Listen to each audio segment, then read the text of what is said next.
This is a dream come true. Even as a child, when I used to think about Pakistan, we would have been told that Pakistan एक ज़राई मुल्क है, पाकिस्तान के पास बड़े rich mineral resources हैं, और as hailing from Balochistan, we would take a lot of pride in our natural and mineral resources. But we never knew that what those mineral resources were. But a day has arrived when, thank God, with the support of all the institutions in which Pakistan military is in lead, with its ablest leadership, to support, facilitate, encourage, and realize this old national dream. मेरा अपना view ये है कि it is not an idea or a dream of an institution. An institution may be in the lead role, but it is collectively owned by around 2,500 million people of this country. So we all own it, we all support it, and we will all contribute jointly towards it. Dusra, I know it's a polarized society, and in this polarized environment, we would try to differentiate between politics and law. There is a rule of law and there is a rule of order. We would ensure that rule of order is not compromised in any way. Rule of order would ensure and lead us towards the rule of law.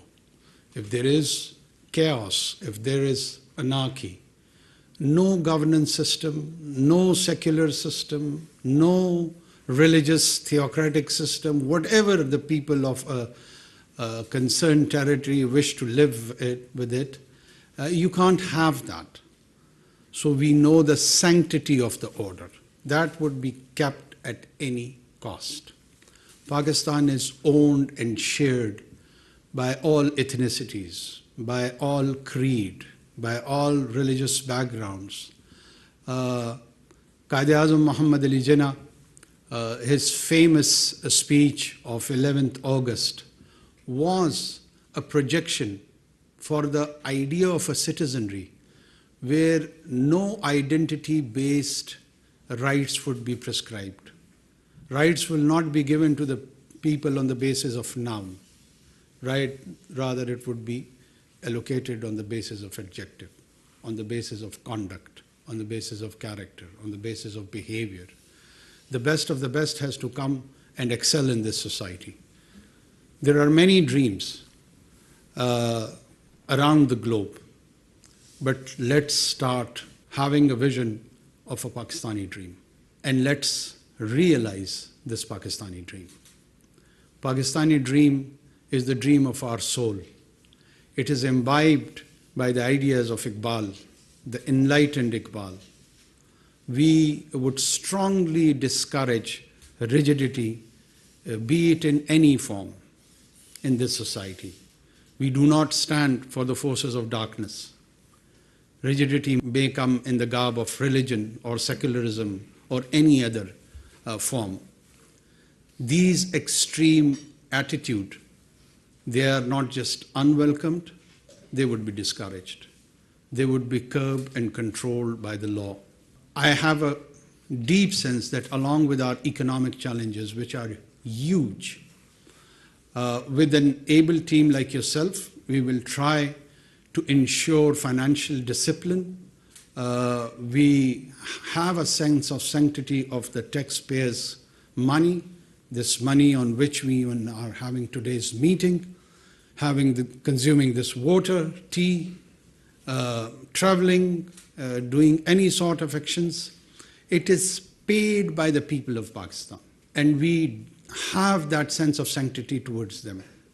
By the common vendor, he contributes towards our gathering. By a shopkeeper, by a civil servant, by a teacher, by a lawyer, they all contribute towards us so that we can deliver for them the social services. We can provide that secure environment for them. So that utmost duty, inshallah, maybe it is for a month, 2, 3, I don't know, or 3.5, whatever the allocated time is, we will demonstrate not through our words, but through our actions. The minorities, inshallah, will stay protected in this country. There may be an attempt to harm them from a section of marginalized and peripheral group of people, but that would be responded sternly and strictly by the state and society both. Pakistani state and society does not align and identify with such elements. They may be from us, but they are divorced from us. They are divorced from our identity process. We do not identify with them. We want to keep ourselves distant to them. One of the main idea of Muhammad Sallallahu Alaihi Wasallam's message with all the monotheist tradition, with all the Abrahamic tradition, was, and will remain the idea of dami or zami or minority. They always envisioned that there would be a situation where your community probably would be in majority. So when you are in a majority, the minority has to be protected, not on the basis that they would convert to your worldview, not on the basis that they have to have the same kind of world outlook. They can differ with you, but the basic human dignity, the security, their provision and sustenance has to be ensured by this divinely inspired idea. And Pakistan, alhamdulillah, was created on those tayyaba and noble principles. Pakistan is the product of noble idea. Pakistan is a romance. And let's start realizing that romance with today's first cabinet meeting. I'm sure you would be given some task, and I expect that within 3 to 4 days, with all the inline departments, we will be having briefings, and with Godspeed, we will start, inshallah, to deliver. Last but not the least, we have seen some sabotage activities on May 9th.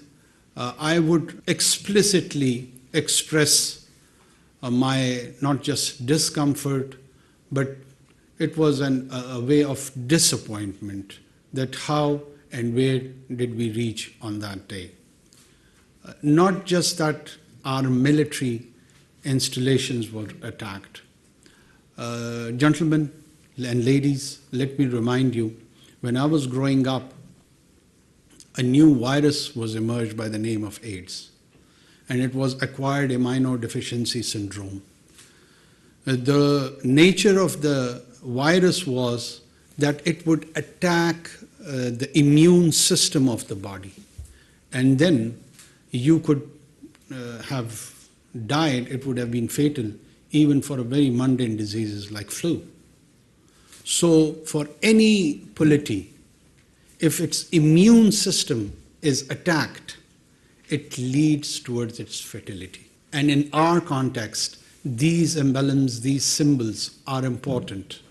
These state symbols, when they are attacked, state doesn't disappear or vanish within a day or 2 or a week. It's a process.